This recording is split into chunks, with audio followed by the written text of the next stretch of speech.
चाहे वो लोकसभा हो या राज्यसभा हो, हमारे लिए सब बराबर है।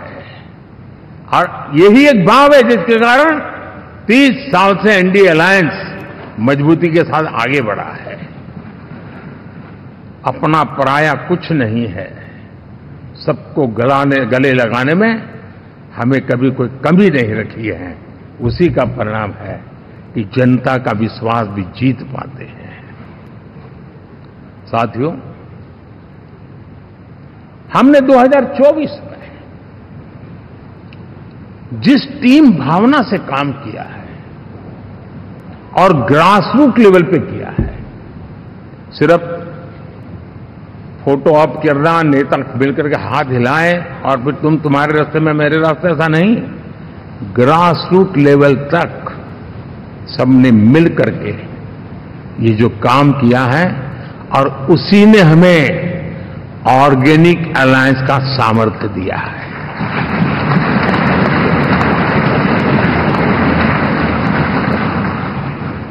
एक दूसरे का सहयोग किया है। हर किसी ने यही सोचा, जहां कम वहां हम। अगर कोई कमी है तो मैं आऊंगा, मैं मेहनत करूंगा, लेकिन तुम्हें कमी नहीं रहने दूंगा। जहां कम वहां हम, ये हर कार्यकर्ता ने जी करके दिखाया है और तभी तो जीत आती है। साथियों, कभी कभी मैं कह सकता हूं कि हमारा 10 साल का अनुभव है भारत के हर क्षेत्र का और भारत के हर नागरिक का जो एस्पिरेशंस हैं, रीजनल एस्पिरेशंस हैं, वे और नेशनल एस्पिरेशंस, इसका एक अटूट नाता होना चाहिए। इसके बीच में हवा तक गुजर न सके, इतना जुड़ाव होना चाहिए, तब देश आगे बढ़ता है।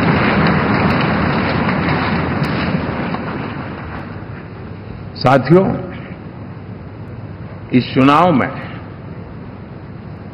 मैं कुछ उल्लेख जरूर करना चाहूंगा जो मेरी नजरिए से मैंने देखा है। दक्षिण भारत में एनडीए ने एक नई राजनीति की नींव मजबूत की है।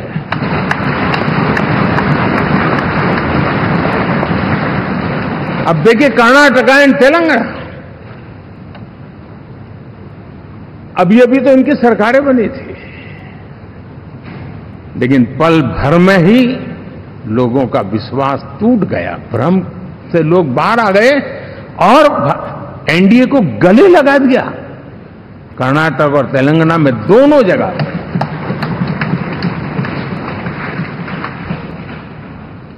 साथियों, तमिलनाडु, मैं तमिलनाडु की टीम को भी बधाई देना चाहूंगा।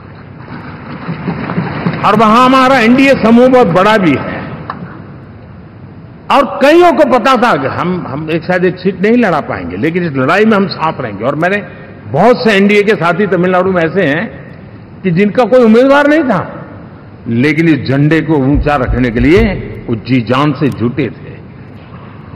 और इसलिए आज तमिलनाडु में भले हम सीट नहीं जीत पाए, लेकिन जिस तेजी से एनडीए का वोट शेयर बढ़ा है, वो साफ साफ संदेश दे रहा है कल में क्या लिखा हुआ है।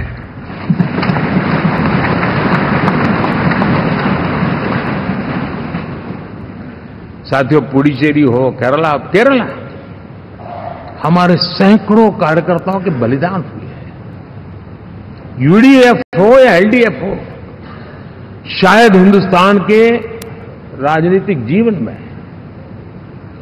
इतना जुल्म एक विचारधारा को लेकर के जीने वाले लोगों पर हुआ होगा तो सिर्फ मैं कह सकता हूं केरल में हुआ है। जम्मू कश्मीर से भी ज्यादा हुआ है। उसके बावजूद भी सामने कहीं विजय नजर नहीं आता था। उन्होंने परिश्रम की पराकाष्ठा में कभी पीछे नहीं रहे, पीढ़ियां खपा दी। और आज पहली बार संसद में केरल से हमारा प्रतिनिधि बन के आया।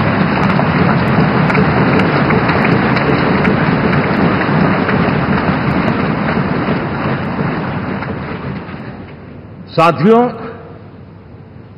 अरुणाचल में हमने लगातार हमारी सरकार बनती रही है और भारी समर्थन से बनती है। सिक्किम में भी हमारे एनडीए की सरकार करीब करीब क्लीन स्वीप के साथ, अरुणाचल क्लीन स्वीप। आंध्र, मैं अबू बाबू को पूछ रहा था, बोले हिस्टोरिकली ये सबसे हाईएस्ट विक्ट्री है।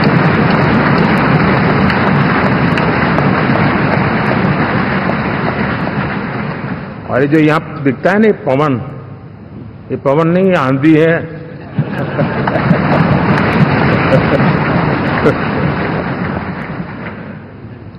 आंध्र ने इतना बड़ा हमारे प्रति जनमत दिया है। हिंदुस्तान के लिए एक सामान्य मानवी की विकास की जो जिजीविषा है उसका प्रतिबिंब है। और महाप्रभु जगन्नाथ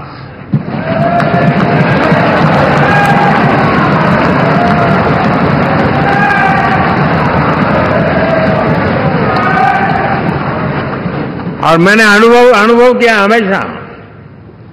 मैं हमेशा मानता हूं ईश्वर के अनेक रूप होते हैं, लेकिन जब मैं भगवान महाप्रभु जगन्नाथ जी को याद करता हूं तो मैं हमेशा मानता हूं ये गरीबों के देवता है।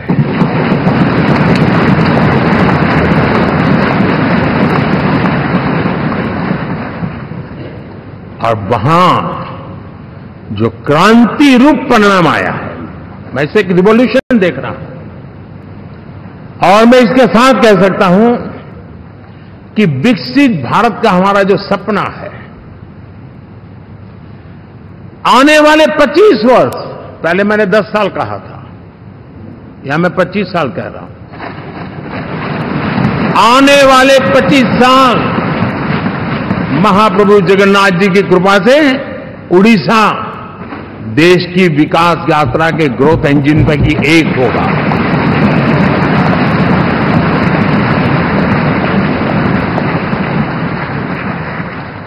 साथियों, हम लोग जब 4 जून के नतीजे चल रहे थे, मैं तो अपने काम में कुछ व्यस्त था,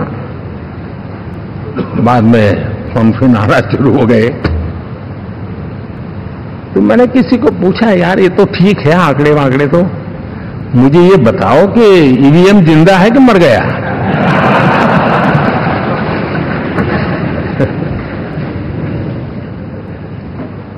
क्योंकि ये लोग तय करके बैठे थे कि भारत के लोकतंत्र और लोकतंत्र की प्रक्रिया के प्रति विश्वास ही लोगों का उठ जाए, और लगातार ईवीएम को गाली देना। और मुझे तो लगता था कि शायद इस बार वो ईवीएम की अर्थी का जुलूस निकालेंगे, लेकिन 4 जून शाम आते आते उनको ताले लग गए, ईवीएम ने उनको चुप कर दिया। ये ताकत है भारत के लोकतंत्र की, ये ताकत है भारत की निष्पक्षता की, ये भारत की ताकत है भारत के चुनावी तंत्र की, चुनाव आयोग की। और मैं मानता हूं कि ये, आशा करता हूं कि 5 साल तो अब ईवीएम शायद मुझे नहीं सुनाई देगा, लेकिन जब 29 में हम जाएंगे तो फिर से शायद ईवीएम को लेकर के नाचने की शुरुआत करेंगे, क्योंकि इनके सुधरने की संभावना बहुत कम है। अब देखिए, चुनाव के समय मैंने पहली बार देखा, शायद हर तीसरे दिन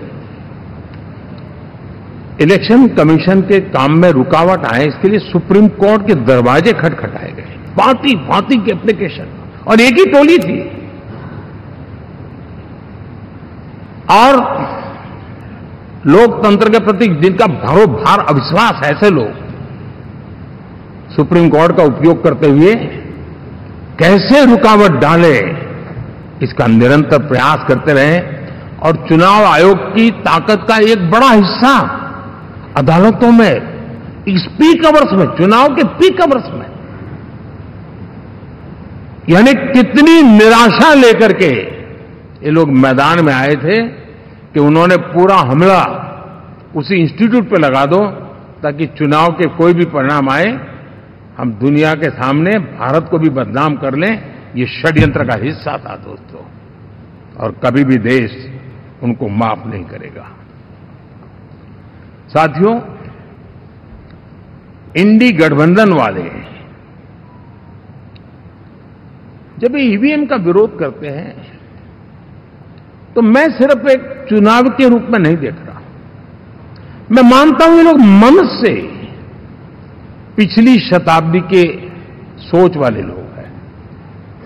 वे टेक्नोलॉजी को हम महत्व न समझते हैं, न टेक्नोलॉजी स्वीकार करने को तैयार है। और ये सिर्फ ईवीएम में दिखाई दिया, ऐसा नहीं, यूपीआई में दिखाया। जब हमने कहा कि हिंदुस्तान के लोग डिजिटल ट्रांजैक्शन करेंगे, फिनटेक की दुनिया में आज हिंदुस्तान का नाम हो गया, मानने को तैयार नहीं। आधार आज देश की एक पहचान बना है। मैं तो देख रहा हूं कि मुझे कई देश कहते हैं कि हमें आधार की पद्धति से आगे बढ़ना है, आप कैसे मदद कर सकते हैं। उस आधार को रोकने के लिए सुप्रीम कोर्ट में बार बार जाकर के परेशानियां पैदा की। यानी मूलतः ये प्रगति के विरोधी, आधुनिकता के विरोधी, टेक्नोलॉजी के विरोधी इंडी अलायंस हमने देखा है। साथियों, इस देश के लिए ये भी चिंता का विषय है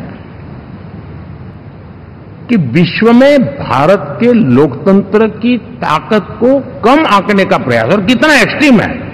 मैं दुनिया में ढोल पीट रहा हूं कि हम मदर ऑफ डेमोक्रेसी है, और ये दुनिया में जाकर के बता रहे नहीं हमारे देश में तो डेमोक्रेसी ऐसा कुछ नहीं कि वो मोदी बैठ गया है, वो एक चाय बेचने वाला यहां पहुंच कैसे गया, कुछ तो गड़बड़ की होगी।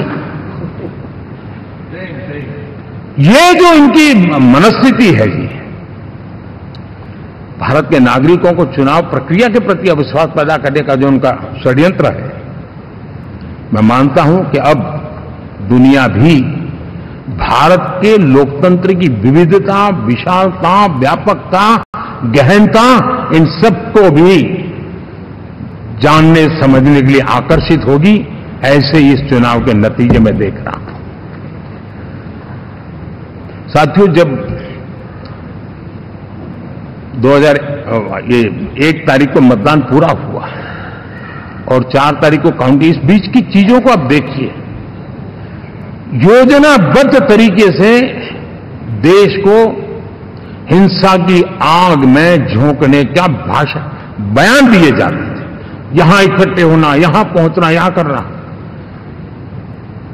कुछ लोग इस चीज को गंभीर नहीं लेते हैं, लेकिन ये बहुत गंभीर है। आप भारत के लोकतंत्र को, पहले उसकी व्यवस्था को अनादर करते हो, अब परिणाम आने से पहले एक ऐसा माहौल बना दो कि बस आग लगा देंगे।